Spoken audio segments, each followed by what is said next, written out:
Ladies and gentlemen, welcome to the Snap Material Podcast. We have returned celebrating 3 years of Marvel Snap. So, well, that's Evan Bevins over there. I'm Jesse Starcher. We're going to go ahead and get into talking about the Undead Horde, which started October 7th of 2025, just in time for the spooky season. And we'll jump right into it here. Our first card on the list is the Horde card, which is actually not a card that you play. It is a card that gets generated by other abilities on other cards or locations. I mean, as far as seeing the Horde pop up, that's kind of what this whole season was about. Clever name. Did you run into it a good bit? Oh, yeah.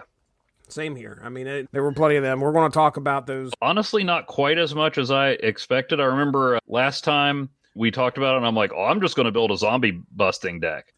And I did build a zombie busting deck. It's a little premature with only 2 cards out, or 1 card out there that can actually create the Undead Horde, so I'll just save it. Mm-hmm. I don't think I ever used it. Yeah, it wasn't very as prevalent as we thought it would be.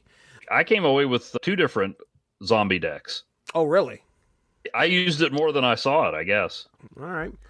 Well, I'm using a zombie deck now that I thought was doing pretty well, although, I don't know. You probably breached a level, and now all of a sudden it's like, uh-oh, maybe not. That's usually what happens to me. I didn't breach any levels. Well, I got dumped back to 75, promptly broke 80, promptly dropped back below 80. Yep.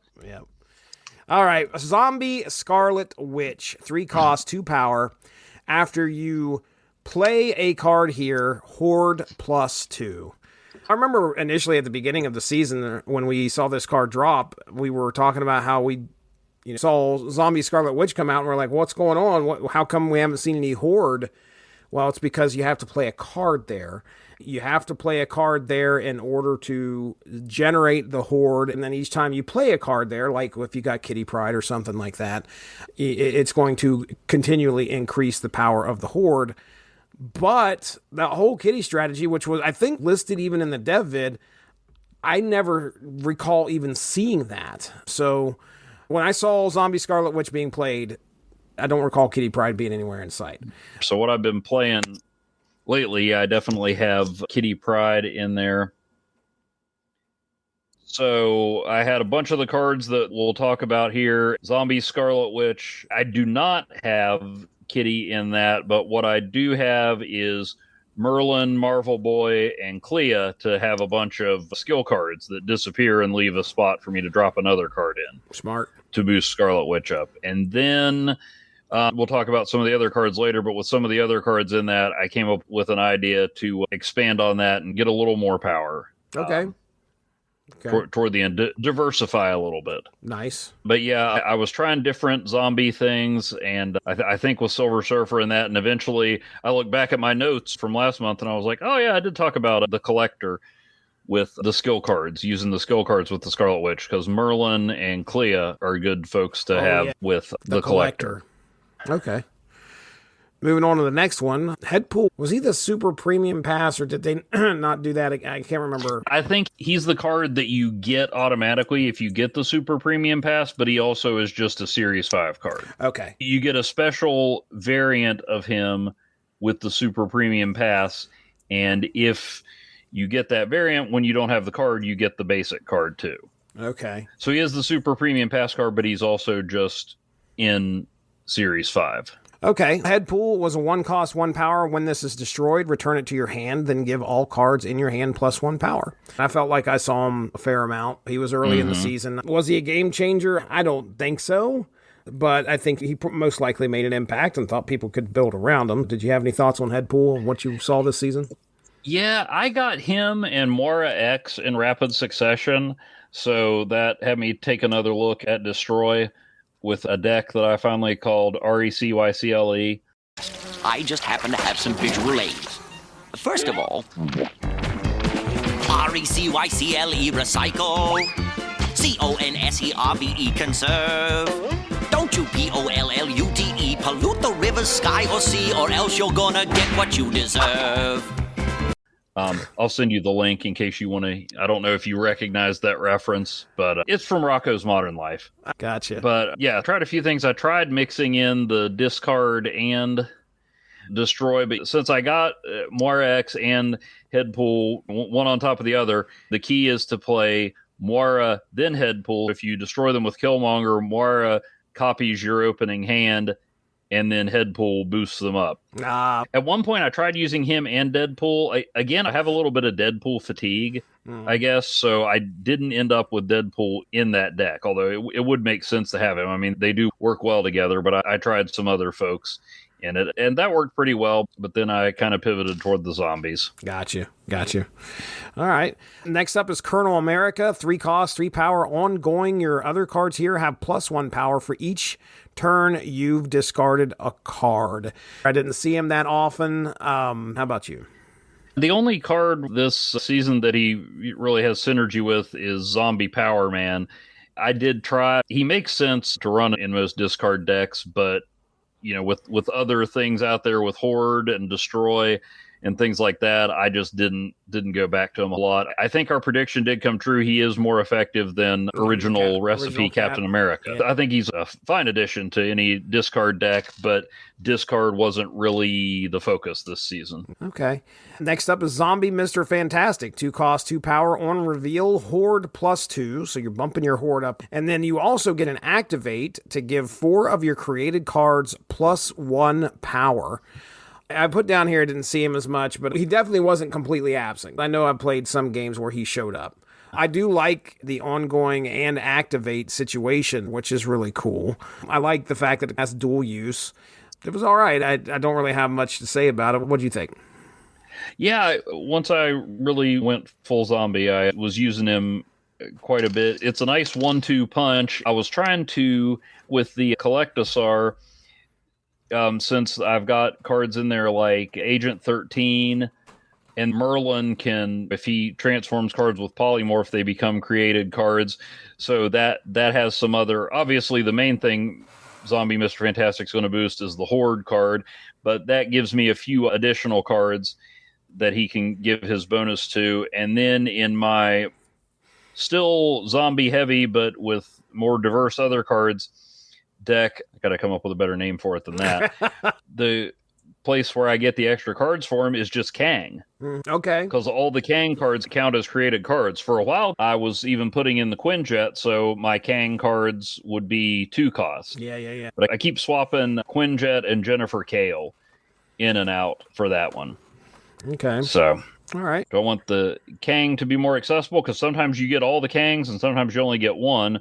Or do I just want to have that extra power one turn when I need it and remember to activate? All right.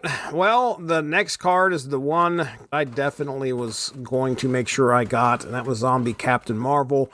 4 cost, 4 power, activate, destroy your other cards here to get +3 power for each. Then that card moves to a location that you're losing.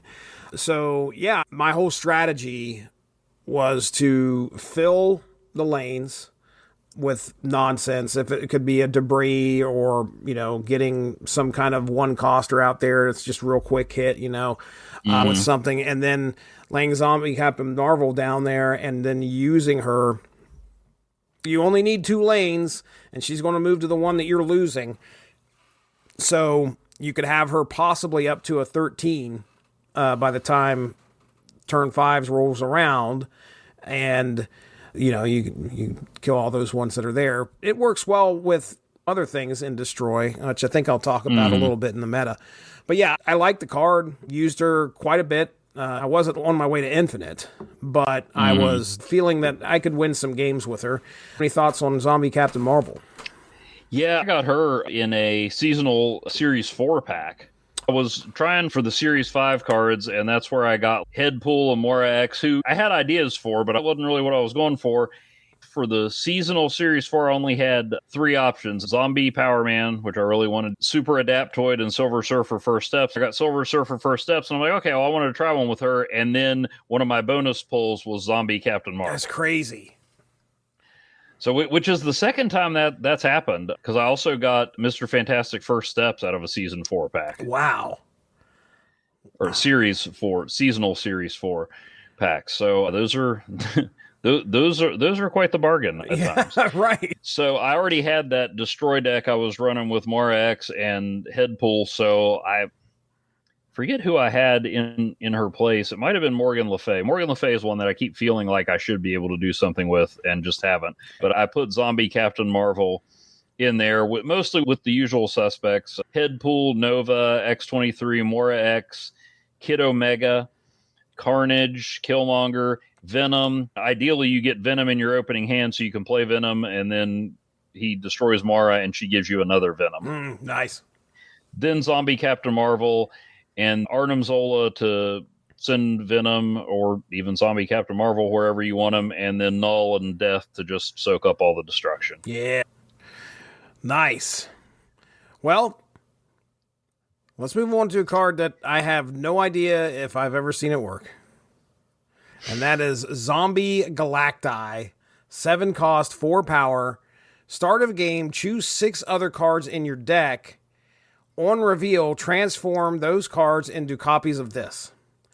I did see the green stinky earth or whatever it is that keeps popping up the animation, and I'm like, oh boy, here we go, Zombies Galacti. And never once did I see it transform anything. I put a note in here about the one time the guy put Limbo out there, which I assume he has to reveal. He could not reveal the card because I changed it back from Limbo. I haven't watched it work. I put a note down here, and I don't think I mentioned this last time, but if you could legitimately possibly do a C4 deck at that point with Cerebro, if you can get Cerebro out there and then transform all these cards supposedly into 4 power cards. A card that I know exists. I've seen it quite a few times when I was playing, but never once did I see it work. Did you run into anything where it seemed like it was successful? I think I saw somebody get it boosted up to 6 before it transformed them, but I don't remember it making a difference. Because I never had it at the beginning of the game, but I'm pretty sure the cards that will transform are marked. So you know which ones, when you play them, can be transformed. But yeah, it's one that I'd like to try. I think it would be fun to get it to work, but no, I can't remember ever going, oh crap, they destroyed me with Zombie Galacti. I think even that time they got it to 6, I think I still won that. But you got it to turn 6? Is that what you mean? No, the value up to 6 and transform multiple cards into 6 power cards. Oh, wow. Oh. Yeah, I have seen it transform it a couple times, but I don't recall it beating me or completely reversing things. 4 power just seems almost negligible. I mean, really, the only thing I could think... You got to boost it up, but if it started as like a 6 or 7 power, you got to work for it. I think we talked about last time, maybe if you get in a Mr. Negative deck.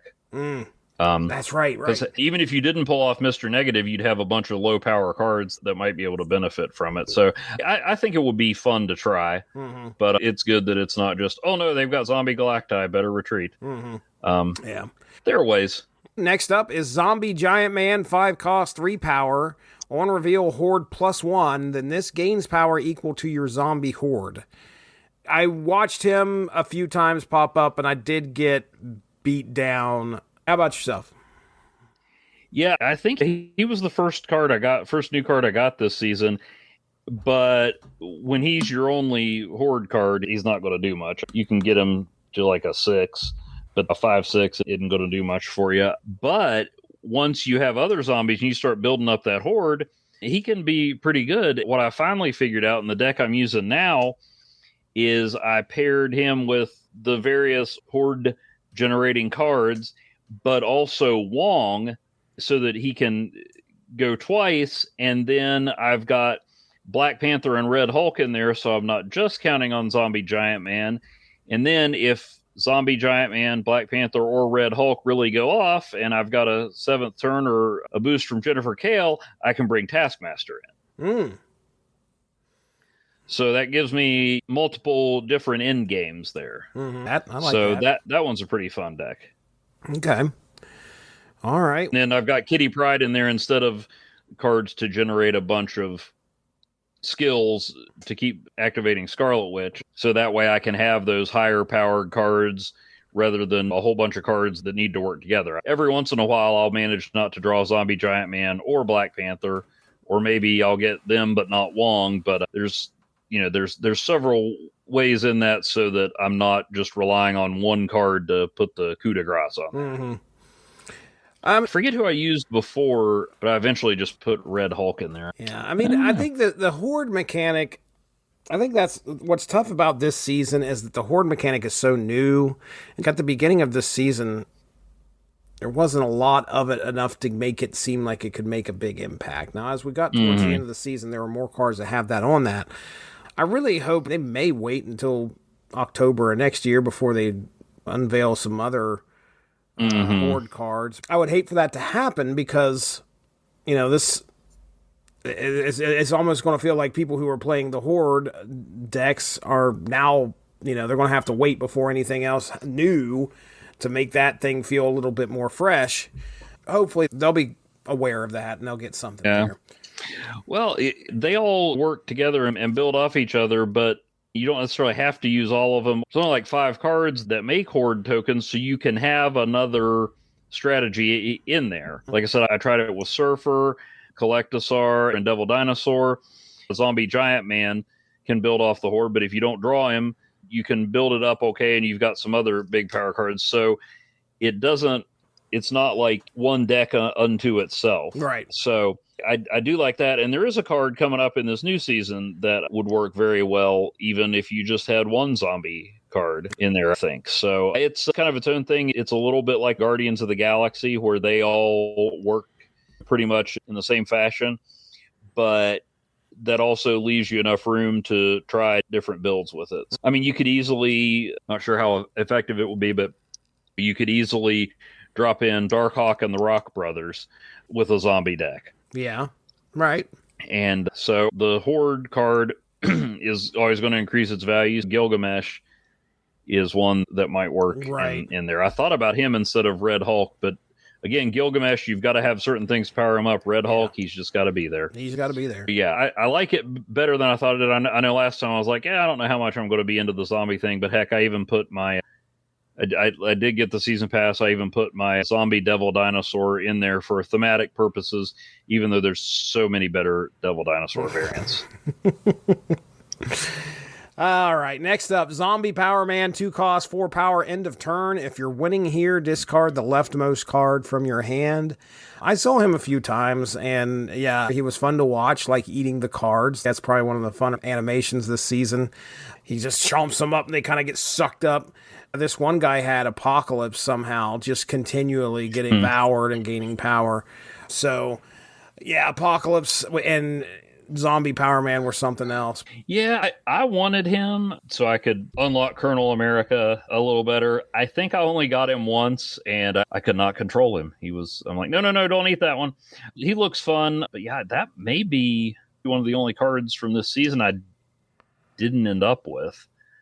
Zombie Galacti, but they're not unlike David S. Pumpkin. Zombie Galacti is its own thing. I get that reference. Yeah, I wanted to try him, and he can get pretty dangerous, and I guess it gives you a little bit more control or predictability than MODOK. I would still like to get him and have him in a discard deck, but I did get nervous when Zombie Power Man showed up. Yeah, he can really get some stuff going. Yeah, you don't have him in a deck unless Erisham puts him there. Yeah. So he's not a card that you just throw in and see what happens. Right. So I can't remember if I got him from like the Triskelion or maybe the X-Mansion. But yeah, I was like, okay, let's see. And like, oh no, it's not good. All right. Next up, the Hunger, 1 cost, 0 power. This is a skill card. On reveal, Horde +3. The Hunger would come out there and add +3 to the Horde. I don't know if I saw the Hunger show up more than once, maybe less than 5 times. So what's your experience? Any thoughts on the Hunger? Oh, yeah, he's a mainstay in my zombie decks. I mean, you get a lot of times I'll play him on the revealed location so that I immediately have a 3 power card on one of the unrevealed locations. But you play him with Wong and you can add 6 to your Horde. Or he's a card that you can play on Zombie Scarlet Witch and disappear. So he's a good way to get things started. Or he can be a not insignificant boost to the Horde later in the game. Okay. Yeah, I found it to be pretty... Now, if you have it and you're not using a Horde deck, it's, Yeah. a random 3 power card isn't One cost 3 power. The worst thing. So, yeah, I found it to be pretty useful if you're building a horde anyway. It's a 1/3, so... Yeah. Actually, yeah, I do know. I can think of one situation where you might want to use it even if you're not using any other zombie cards, but we'll talk about that in the season preview. Gotcha. Finally, Zombie Sentry, 3 cost, 4 power. Wow. Did I not write the explanation here? Instead, I wrote my thoughts. What was I thinking here? Yeah, I've got him. I think it's 3 cost, 4 power. On reveal, horde +1 for each of your cards at the right location. Okay. So probably the lowest impact of the horde cards. And if I was looking for, if I did have all my horde cards in a deck and was looking for someone to put out, he'd be the first one. Mm-hmm. But, it all depends. I mean, you don't want to play him too early. But on the other hand, he's a 3 cost, 4 power. So at minimum, he's Cyclops. And you can even play him on the right location. So you can get a +1 or 2. Not a difference maker, usually, but not an insignificant card. I was going to say, I don't think I saw... I may have seen him like once while I was playing. Don't think too many people jumped after. And he was a Grand Arena... A Grand Arena. Prize. Okay. Yeah. Played till I got him. All right. I didn't even try some of the new cards in Grand Arena. I just mainly rolled with my man Herbie. I didn't play a single event this month. Not a single one. And I don't know why. I just wasn't interested in Grand Arena, and I wasn't interested in some Showdown. But yeah, I know you said that they had banned a couple cards, which probably made it a little bit more interesting. But I did not play any events. They banned a couple of the Guardians cards, Rocket and Gamora. So they banned the 2 biggest difference makers, the lowest cost and the highest power. Okay. Locations here, the Deadlands, end of turn, horde +1. I wasn't really clamoring to get in here and played when the Deadlands was featured. So I think I legioned it once, and then I was like, okay. I think that was the one where I was like, let's use your idea for the horde smashing and do it that way. I can't even remember if I was able to pull that off very well or not. Sometimes you may not know where it's going to pop up, and then you might be too late in the play where you can want to play Red Guardian. So, your thoughts on the Deadlands? Did you have a good time with it? Did you do much with it? Yeah, I mean, it's okay. Now, it's nice if you're using a zombie deck, but the fact that it's horde works just like the others. If there's not a horde, it creates one. So, at bare minimum, you've got an extra card that gains power each turn. So unless you're using a deck where you're trying to fill everything up and it takes up a slot you need, it's not bad. And it's nice if you've got a horde generating deck, but it's not a big deal one way or the other. Yeah, I think that was the one. For some reason, I made a decision to run my Namora deck during that time, and I was like, this is a mistake. What am I trying to do here? You can't predict when this thing is going to pop, where it's going to pop the horde at. Yeah. So... the next one, Survivor's Camp. After turn 4, draw if you're winning here. If not, horde +2. And I put down here last time that I think I was going to like that location. And sure enough, I thought the location was, again, you had... It did something for both players. I dug it. I thought it was pretty cool. So what are your thoughts? I don't remember playing it much. I may not have been playing a lot the day it was featured. I still like the concept that, if you don't win, you still get something out of it. Mm-hmm. But yeah, I don't remember seeing it a whole lot. So that may have been a day that I just didn't play as much. Mm-hmm. I know they do featured locations on certain days, and I know they say when they're going to feature specific locations, and yet every time I'm like, oh, there's a featured location. Yeah, I think it's usually Wednesdays. For some strange reason, they did one on Wednesday and then did Spider Island on the Thursday, which I'm sure there might be a reason why, but I can tell you that I have no idea why. This is the first time I'd seen them do that in a while, where they did featured location on Wednesdays and then did another featured location right after it. So, all right. Well, there it is. That's our thoughts on the Undead Horde. Thanks a lot for joining us. Make sure to tune in tomorrow for the next installment of Snap Material.